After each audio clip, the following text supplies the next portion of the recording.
Welcome to the Rock the Stage Show. Each week, international media expert Rich Bontrager has in-depth and personal conversations with celebrities, top leaders, authors, speakers, and media professionals.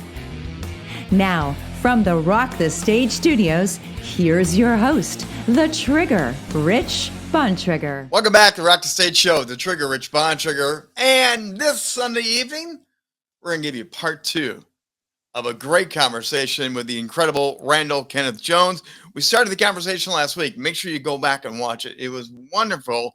Talk about show hosting, producing, storytelling, and working with other talent while they come onto your shows. If you don't know Randy, he's a Missouri-born author and speaker, podcaster, and creative consultant, known for his work in personal and professional development and, of course, storytelling. He's also the author of 2 books, Ruby and Show Me. He's a host of the On the Nose with Randall Kenneth Jones podcast, and he's the founder of the creative communications firm called MindZoo. Last week, we were really getting into the fun of working with and creating great shows, but it's also working with the talent, working with the interview skills, these storytelling skills. We're going to pick up our conversation when Randy and I are now shifting to how do you get your guests to share from the heart, to share unexpectedly, to go deeper than they've ever gone before. And it goes back to the green room very often and setting them up and letting them know they're safe, they're in good hands, and you're going to treat them with respect. So jump into the conversation.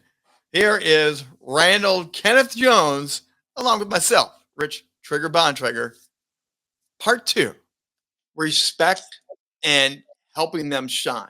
Setting them up to success, I think, is part of a host's job. I want you to hit a home run every time. Every guest, I want them to hit all the time. But the guest sometimes doesn't feel that or know that. And then you look at some of the work we have to do in post. Oh, yeah. To make sure they look good. There's still magic to be done. there still can be some big magic to be done. So because you have to, I've re-recorded. Yes. I had a guest once that said about 20 times in the first 2 minutes. Yes. And I stopped and I said, we're going to start all over again. Is a filler. Every time you feel the urge to say just be quiet. And she did. She didn't say it once. Fantastic. She didn't say it once because you explained to her what the was and what its purpose was. So I stopped her. Sometimes the recording's bad. Yes. Now, the other thing with that you're talking about, the editing side, as a host, you do try to find the thread. What's the storyline? Where are you going? This is always very organic, and I love finding that thread. But also on the editing side, you edit to enhance the storyline by editing correctly. And I've talked with a lot of hosts that get really frustrated. You edited my show. I thought it was really good. Yeah, I edited it to make you both look better because there's a better storyline. Do you run into that very often? With the editing process is frustrating? Oh yeah, but I think we all know I'm spoiled, right? And we have established that I'm spoiled with who I know. Yeah.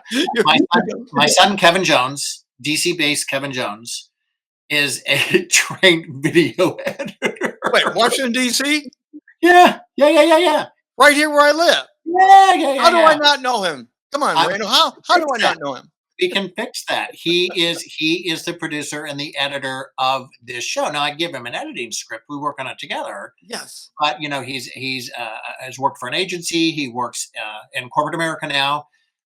Graduate of Full Sail University. He's the real deal. So Randy has a built-in editor in Kevin, who is brilliant, who's very serious, big words, great vocabulary. It's like, Dad, I'm not sure you look very good on that one. I think we should cut you here. Okay. Yeah, I mean, yeah, my kids do tell me the truth. He's the best. Kevin's the best. He's the best. But the storytelling side that we're talking about and the hosting side, that partnership is so important to have the right person editing to make it better, because there's parts sometimes you just can't do yourself, but they tighten it all up. Because especially in the scrolling world we live in today, sound bites, quick responses. If that editor is not there for you to help you, you're not getting the people to stop. Can I tell you what Kevin said though? Because I can go on tangents. Stream of consciousness. I mean, all of a sudden, it always makes sense to me. But even in a show, I can boing, and we're in a different place. Yep. All of a sudden, I have gone to, and all of a sudden, we're on Mars, and we don't know how I got there. I know. And Kevin said, it's easier to edit you because people are used to the fact that you can't stay on topic for very long. You If you make a weird jump, that doesn't seem all that odd. Oh my God, he's the best. Because I'm a little bit of a MindZoo. I'm a little bit of a mess and a little unpredictable. It makes it easier for him. So you are the founder. You just dropped it there. The MindZoo. I love the name, but what the heck is MindZoo all about? Please tell me. It's so my friend Chris, I started this company in 2001. And you're looking for a name and you're looking for your brand. And nobody's asked me this in a long time. And I really love this story. You're looking for your name and a brand, what represents you. And my friend Chris, I'm going to say Chris Butterfield, thank you. My one of my very best friends was there on like day one. He asked me a great question: why do people work with you? Ooh, why do people work with you? I was like, I immediately knew. I would laugh. I know the answer. I said, like, I've had clients say, that brain of yours, where did you come up with that? Where did that come from? I had a client once that said, your head, nice place to live, nice place to visit, wouldn't want to live there. Toys in the attic? Yeah. What's going on up there? And they've made fun of my erratic creativity. Yeah. I mean to tell you, once I answered that question to him, within 2 minutes, we did, word association, and we had MindZoo. Yeah. And then we had MindZoo.com. It was just, and this is 24 years that I've operated. It's also just MindZoo. It was marketing. It was a marketing agency. Now it's communications. Yep. I'm getting more into producing. Mm-hmm. So there's a media component now that's, and I have said all along, I said, this will carry me for the rest of my life because this name will always reflect me. But that being said, I had something, somebody had made a mention to me about the importance of actually using your own name. Mm-hmm. Because you're the brand, making sure your brand is out there. Yes. You're the brand. Because the only thing you take with you is your reputation, your brand. So here I am, Randy Jones. Try Googling that. And standing out in the crowd, right? No. So the original cowboy from the Village People, his name is Randy Jones. The original, and we're Facebook friends because I friended him because I got all excited. Oh my God, I'm friending you. We have mutual friends. Be my friend. We have the same birthday. No way. We have the same birthday. Randy Jones. So Randall Kenneth Jones, because you can find me. Yes. Well, that's why Trigger works. Trigger was part of the brand, and no one can never pronounce Bontrager well enough on camera and mic, so Trigger became the thing. I practiced, and I have not tried. The Jones kid cannot say Bontrager. I did it. I was so afraid to say it. When your name is Jones, you can't go for a 2-syllable or 3-syllable last name. So, when it comes to hosting, what's your favorite part of hosting?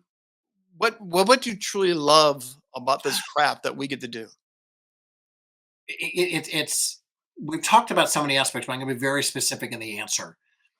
I love nothing more than reading someone's book, because I know I've written too. I know what went into that. Mm-hmm. I know how hard that was. I know how much time that took. Right. I love nothing more than read somebody's book and then punishing myself by putting myself on display and talking to them about their book.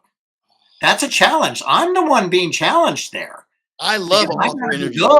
I love author interviews. Yeah.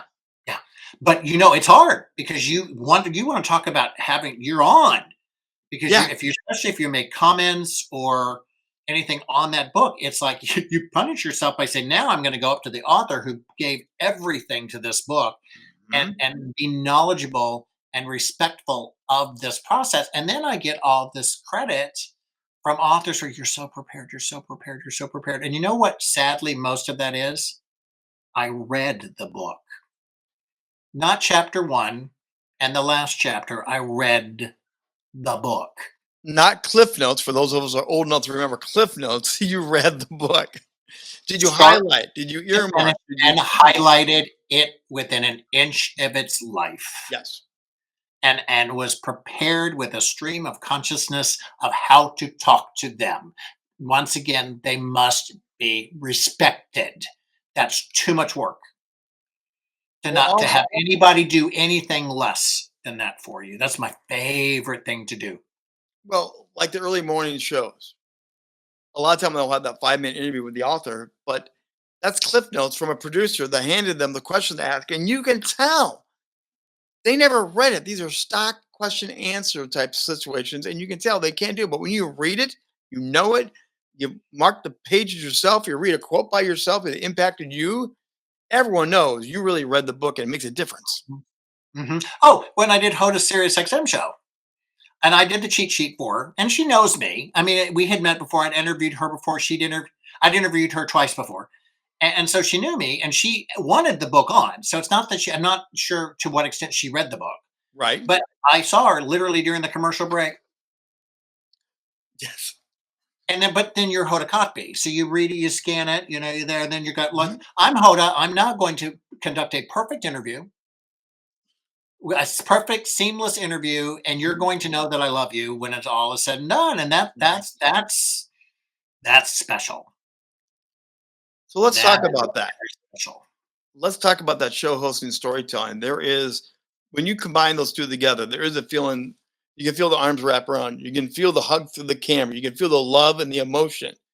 I've had things, and you probably had this happen. I've had people reveal things that afterward they've told me I've never told that story anywhere. And I felt Oh, so comfortable. I was so present with you. It just came out. Jennifer Lewis from Blackish. I'll be honest with you. She got so emotional at the end of the show Hmm. that at the end I burst into tears. Now I cut it because that was going to upstage my guest. Right. But you know what happened in real time. That's magical when you know you are having those moments. And she said to me, because Jennifer, she'll say what she'll tell you like it is. She goes, Randy, I'm good at this, and I have something to say. She goes, but you really made this easy. You brought something out. I mean, most people don't get.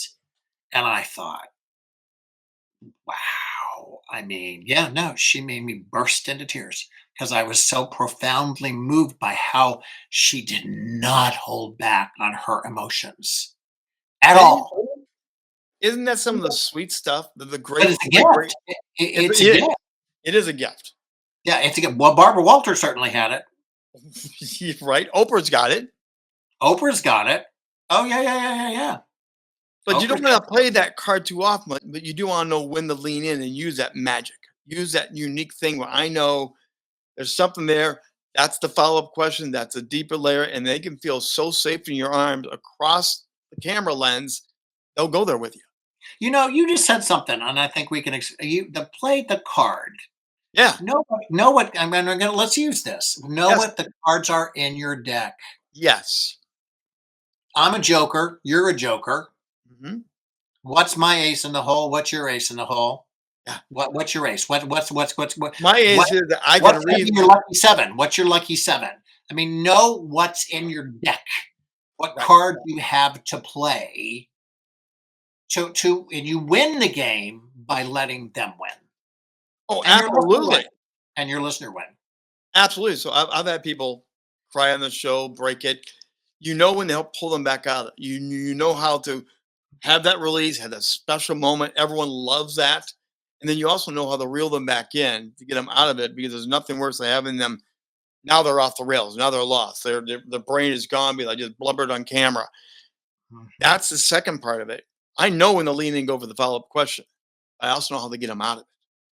Yep. What's yours? What is your secret card? Can I use a dirty word? Of course you can. I give a shit. Yeah. And I do. Yep. I care. I really care. Well, that's a I trust care factor. that you took your time. I care that you respected me enough to give, because you can spend your time talking to a lot of people and you're talking to me. Yeah. And I give a shit. And that will bring me to the ultimate give a shitter, Erin Brockovich. Let me tell you, when she's one of my main people, we talk about stuff. Yeah. We really talk about stuff. And that is someone who does not have the ability to walk away from someone in crisis. No. She cares on a level like no one, including myself. Did you She, meet her shortly after her big step out moment or long after the step out moment? little story. I was in Naples. I was writing a column. I emailed her nothing. I went through her website, nothing. And I'm obsessed. I'm like, oh, Erin Brockovich is not coming to this town without me meeting her. This is Erin Brockovich. Right. And I was about to give up. I was about to give up, and my son Kevin, the brilliant one, is also a photographer. So I hold up a piece of paper, and I'm peeking over the piece of paper like this. And on the paper it says, "Erin Brockovich doesn't give up easily either." 1 minute later, I heard from her. Really? 1 minute later, I'm from Missouri. She's from Kansas. We're almost the same age. We had the same upbringing in two different college towns. We are two peas in a pod. I'm not nearly as tough as she is. I'm not nearly as smart as she is. I'm not nearly as brave as she is, but she makes me a better person. And if for those of you who love her and admire her, Yeah. she's worthy of all of it. But I want to tell you what she wants you to do. She wants you to be her. Step out, lead, Yeah, be bold, she wants take you a to step risk. up. Her book is called Superman's Not Coming. Nobody's going to fix it. Right. She was Superman. Mm-hmm. She saw something happening in Hinckley, California Yes. that she could not walk away from. Right. She was Superman. She wants everyone to step up and do their part. That's her call to action. And I have to say that. You cannot say that loud enough. Well, and that's where the admiration comes through the camera too. When you know that, sense that, feel that, I think it rises. It takes the conversation, that personal touch, the storytelling, all of it changes because the respect level is so rich. It just goes further and further. You can't help but go further and further together, right? Hmm. Hmm. And look at me when I go on stage. I've been on stage all my life. Yes. My resume as an actor, whoo, one wackadoodle after another. I mean, it's a really improv. I mean, I Right. basically my stuff is part stand up, Mm-hmm. and it's interesting. It is actually the thing I do best. Going Really? on stage, and I'll tell you why it's the thing I do best, because that's my element, especially because of improv. Because I get lost in the moment, and well, I've done it here. Look at all the people I've talked to. Right. And this is what we've talked about, 7 out of 300. A massive Rolodex that you have. Just like, and I have all these ways I can talk about and address so many age groups and so many different people. And I can do that. And it's the one thing I haven't had enough time to do as much as I want, because I'm so busy doing other stuff. And I truly believe that going on stage and sharing this information, and I bring people on stage, I use improv. Oh yeah, no, and props and other things. You did a great job of making it very experiential. Oh, yeah, yeah, yeah, yeah. You don't want to leave while I'm speaking. You don't want to get up and go anywhere. You don't want to talk in the front row. You don't want to leave during the middle, because yeah, you don't want to do that. You'll be in the show. They pretty much guarantee. Randall Kenneth Jones, we're going to pause for a second and pull up your website. I want people to know where they go find this amazing, fun guy. What are they going to find when you go to your website and learn more about you? There's information on me as a creative, as a speaker. There's the link to the podcast, how to subscribe to the podcast is there. How to learn more about not just working with me, but Susan Bennett, Siri, because she's a wonderful speaker. Oh my God, you have the original voice of Siri, Yes. telling you that story about how that happened and how it had transformed her life. Yes. And this from a woman who would rather unplug a device and have a cup of coffee face to face than anything. Yeah, yeah. And she again, a ridiculous influencer of mine. Ridiculous, but fun. And I keep it simple. But no, it's about me helping you to tell your story, your organization's story. My podcast, which is elevating people and letting them be heard. And really, that's what you're going to find out. Well, make sure to scan the QR code. Go check it out because Randall's got great stuff. And again, he's not name dropping, but he's name dropping for a good reason because the stories, the experiences are so rich. You have to go check out Randall's site and learn more I about all that. take abuse for being a name dropper, and I was like, and I every now and then get a little offended, and I tell you what, that's what I do. Right? I can't help it that that's what I do. I shouldn't be asked to hide. Talk about being yourself. Yes. I shouldn't be asked to hide the fact that I have so many extraordinary coaches and mentors, and I want to scream and shout and celebrate how good they are. Well, but I that's should. also the center of storytelling. You don't want to waste a good story. And when you have an expansive experience list like you do, you don't want to waste a good story. Point of view. What's your purpose? Who's your audience? How can you tell it? When I wrote my fiction book, Ruby, Yeah. Mark Victor Hansen, Chicken Soup for the Soul, discovered the book. He found out I was working on it. He published the book. Yeah. So he did something amazing for me. Amazing. They gave me 25,000 words max for a book. That's nothing. Right? So I renegotiated to 30. Then I wrote 35,000, and then we went to 37. Still not a long book. Ruby is not a long book. It's a holiday book. But let me tell you, what he did for me is because of the fact that I was working on a specific size, I had to choose what was the most important aspect of the story to tell. There you So go. I've got a chapter, and I know this chapter is going to be about 5,000 words long. And let's say in 5,000 words, A, B, C, D, and E have to take place. Mm-hmm. They have to, which forced me to make decisions about the best way to tell that story. It works as a speaker as well. I was just going to say, if you're a talk show host, Yep. listen to what Randall is saying right now. That is so important, Randy.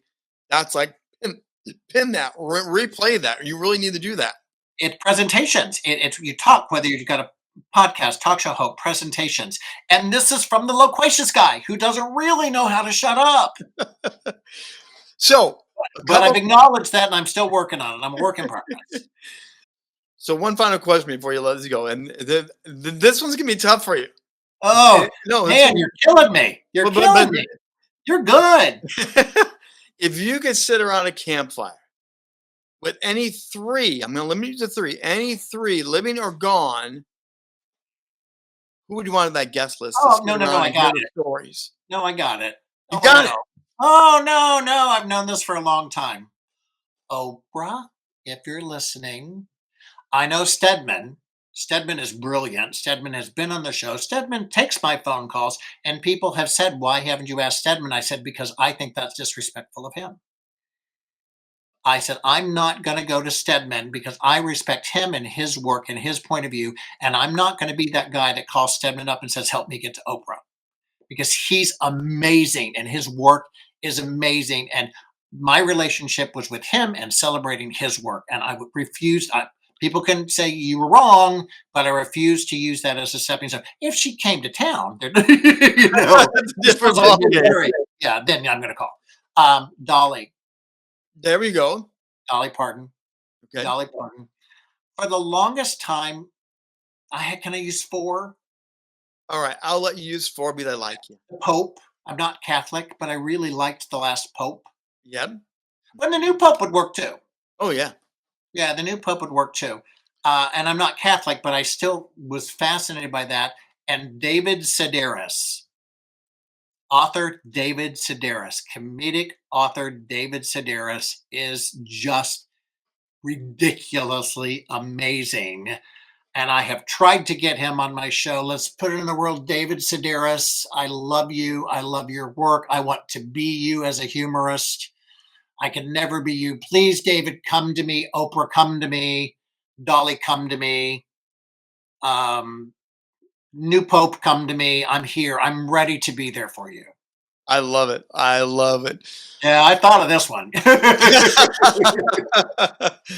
Randall Kenneth Jones, pleasure to have you on Rock the Stage. This has been a treat. Land the plane for me tonight. Hosting, storytelling. What's the biggest takeaway you want viewers to know to up-level them, to help them as we wrap up? Perspective, point of view, purpose. Why? Why? Why? My favorite question is why. Why? If I'll get you ask somebody a question and they'll answer something, and we both know it's the surface answer. Yes. And I'll say why. You dig a little deeper. And if they'll let you, I'll go, why? But why? And as you dig deeper with why, you find the truth. You do. And discovering why people believe as they do is the single most important thing I think we can do. That's a beautiful way to wrap up. Why? Why? So, see, that's going to do it for Rock the Stage show here tonight. But you heard it from the guy himself, from the amazing names, from a guy from Missouri who now has an amazing career. He can host, he can interview, he can do comedy. But I think the great thing is he's also an expert that loves to give back. You can see his heart. You can see him sharing, giving freely. I think that's one of the greatest things that we can take away from Randall tonight is work with people. He talked about it earlier. Find the right people, connect with the right people, go deeper with the right people. Take that step. Find those right people, surround them with you, and go deeper with them and respect them and honor them through all the process. We'll be back next week for Rock the Stage show. Come on back. We're going to have another fantastic interview, and it will be part 2 because we are going to do a part 2 on this. So this will be part 1. Come back for part 2. Until then, I'm the Trigger Rich Bontrager. We'll see you right here Sunday night, 7 p.m. for the launch of brand new episodes of Rock the Stage show.